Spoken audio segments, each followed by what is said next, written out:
विश्व के तमाम मुसलसल ईमान रखने वाले हजरात दुआ के जानिब से ईद का दिली मुबारकबाद।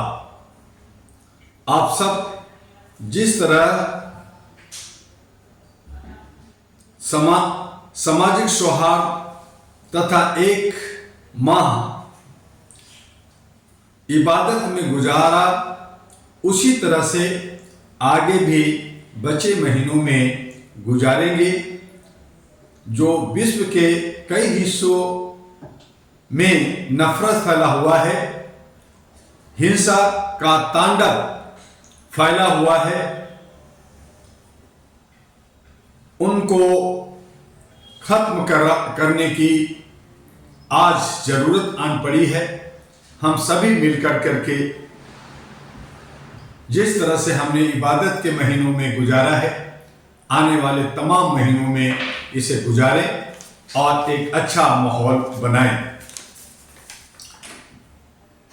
इसे समझना होगा और समझते हुए इंसानी हुकूक के लिए हम सबको काम करना होगा। All India Human Rights association जो इंसानियत को समझा, इंसानियत ही एक बड़ा धर्म है, इंसानियत ही एकमात्र ऐसा धर्म है जो हमें सही राह दिखाता है। उसे आप मानवता कहें, ह्यूमैनिटी कहें। बाकी जितने भी धर्म, जितने भी जातों में हमें बांटा गया है, वो सब धंधा है। और धंधा कर करके लोग अपने जो उपार्जन हो या अपना हेकड़ी, अपना जो है अपना राज्य चाहते हैं। हमें मानव होने के नाते, इंसान होने के नाते, ह्यूमन होने के नाते हमें ह्यूमैनिटी, इंसानियत और मानवता के साथ चलना होगा। All India Human Rights association Bharat में 1987 में बनी।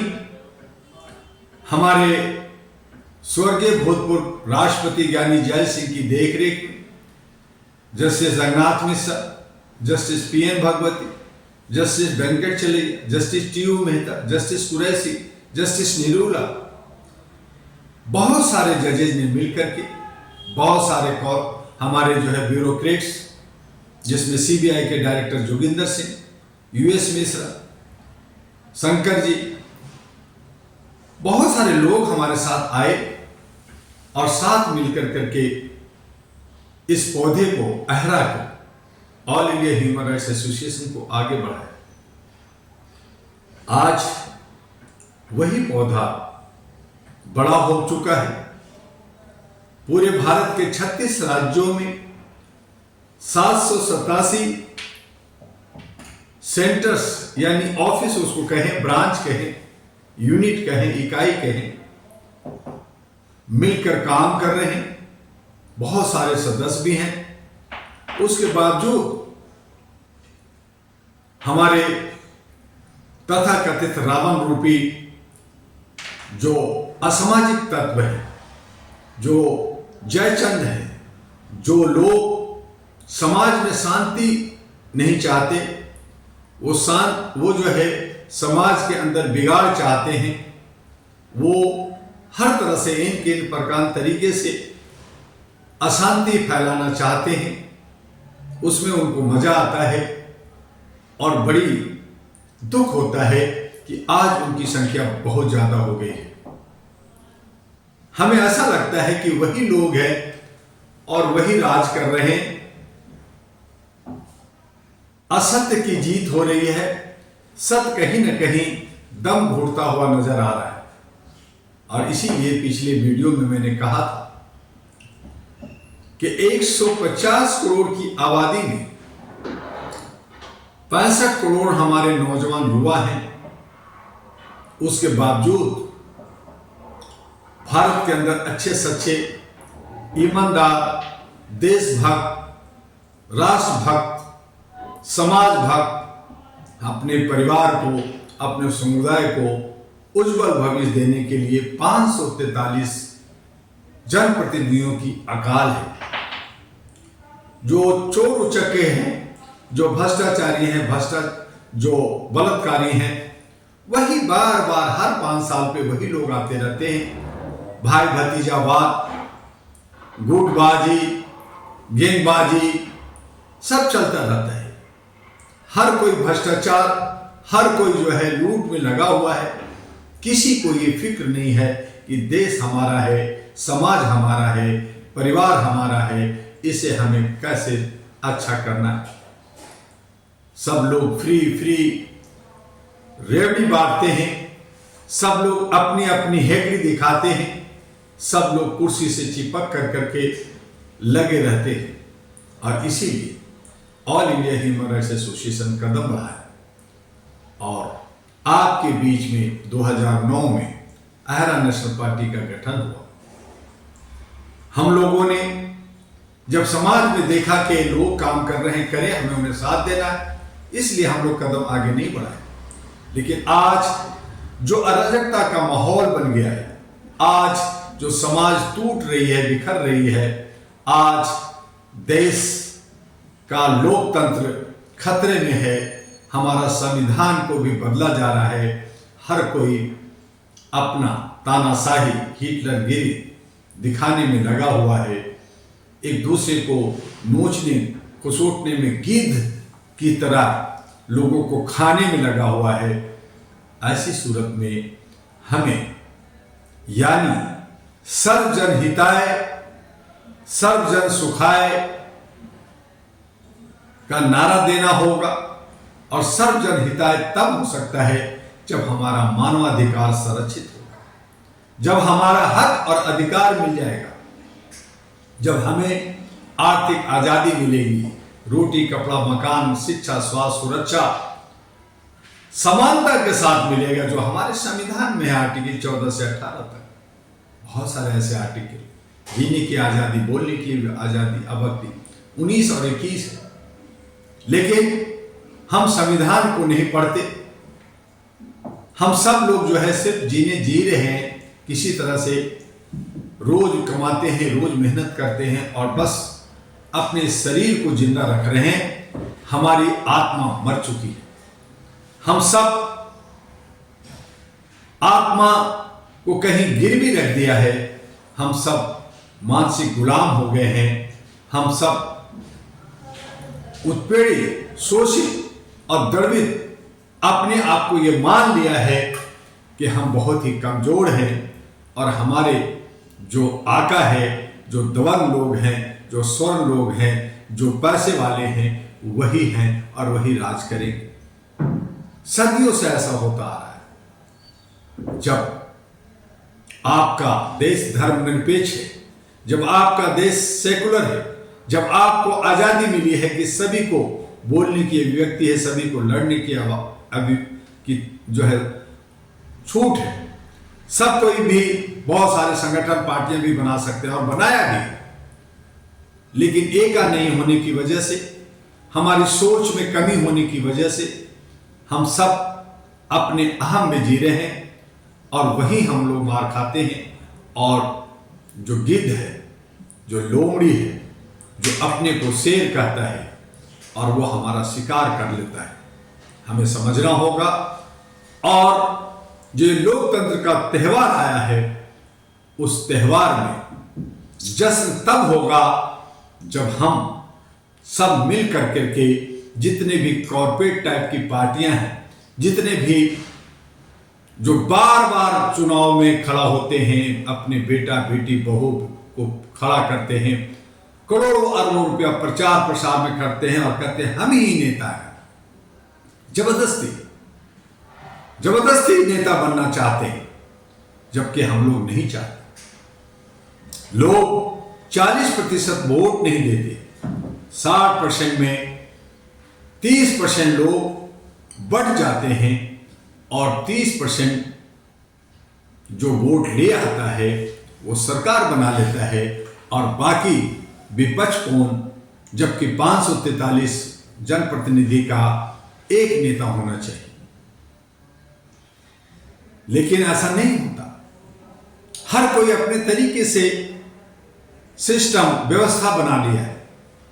हमें नेता बदलना होगा, हमें पार्टियां छोड़नी होगी, हमें व्यवस्था में आमूल परिवर्तन, अंग्रेजों के द्वारा जो बनाए गए हैं, अंग्रेजों की जो संविधान है उसमें भारतीय सोच को लाना होगा। जो अच्छी चीजें हैं वो रखें, जो गलत चीजें हैं उनमें आमूल परिवर्तन हो, और अच्छे नियत से, अच्छी सोच से देश को आगे बढ़ाएं। और इसके लिए AHRA National Party, ANP, All India Human Rights National Party आपके बीच में आया है कि हम सब सर्वजन हिताय में मानवाधिकार को आगे बढ़ाएंगे, हक अधिकार की बात करेंगे, आर्थिक आजादी की बात करेंगे, सामाजिक भागीदारी की बात करेंगे, और हर समस्या का समाधान सिंगल विंडो सिस्टम से होगा। ये सिर्फ जुमला नहीं बल्कि एक व्यवस्था होगी, और इस व्यवस्था में सभी से, चाहे वो कैंडिडेट हो या पार्टी हो, उसकी शपथ होगा, शपथ पत्र एफिडेविट होगा जो सुप्रीम कोर्ट और इलेक्शन कमीशन से होगा। और अगर उस वादे पे कोई हमारा कैंडिडेट या पार्टी नहीं उतरती तो उसकी चल अचल संपत्ति जब्त होगी, उसके आजीवन उसको चुनाव से बाहर रखा जाएगा, और पार्टी पे भी बैंड होगा। अगर जो पिछले 76 सालों से जो पार्टियां हमारे पे राज कर रही है, हुक्म कर रही है, तानाशाही कर रही है, हिटलरगिरी कर रही है, क्या वो एफिडेविट भरने के लिए तैयार?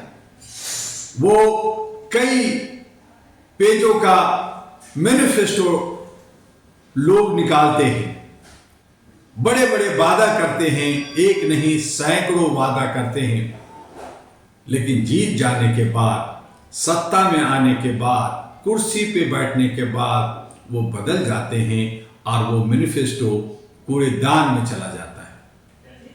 अपनी मर्जी से वो राज करना चाहते हैं, वो इतना अहम में चूर हो जाते हैं कि वो भूल जाते हैं कि कभी वो आम नागरिक भी थे। तो आम से खास जनता बनाती है, आम से खास अपने सेवक को बनाती है, अपने सेवक का मान मर्यादा रखती है, चौकीदार बनाती है।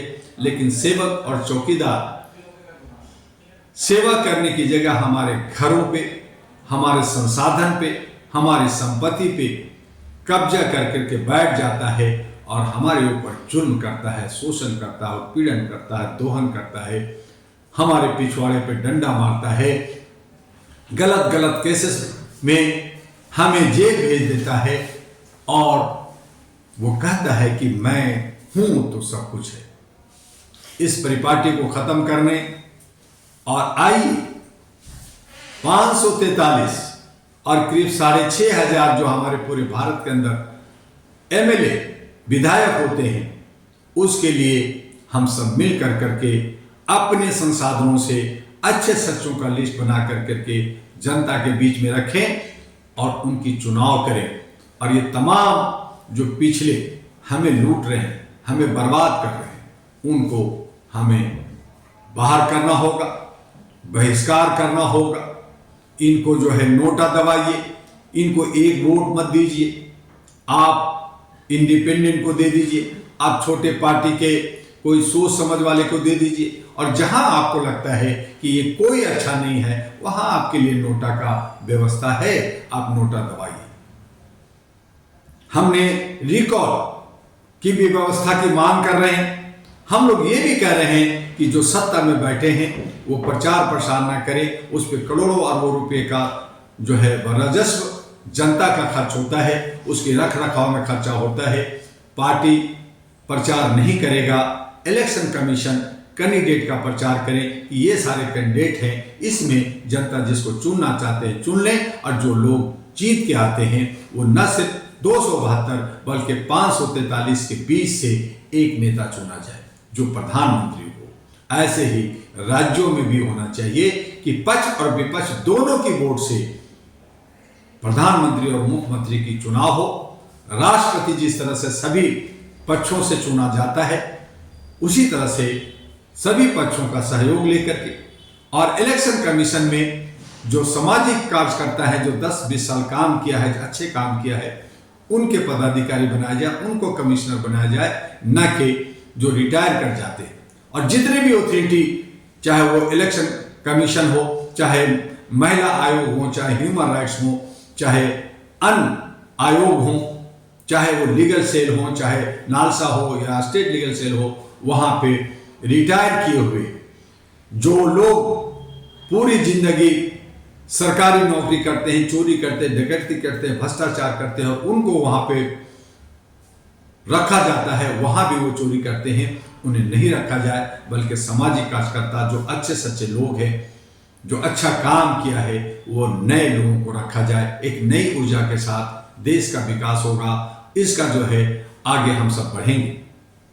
हम इन्हीं शब्दों के साथ पुनः आपको ईद का मुबारकबाद। बहुत सारे त्यौहार फेस्टिवल मनाते हैं, हम सब मीठी सवैयां खाएं, गले मिलें और प्यार से हिंदू मुस्लिम सिख ईसाई सब आपस में भाई भाई ये सोचते हुए हम अपने देश के अंदर खुशहाली लाएं।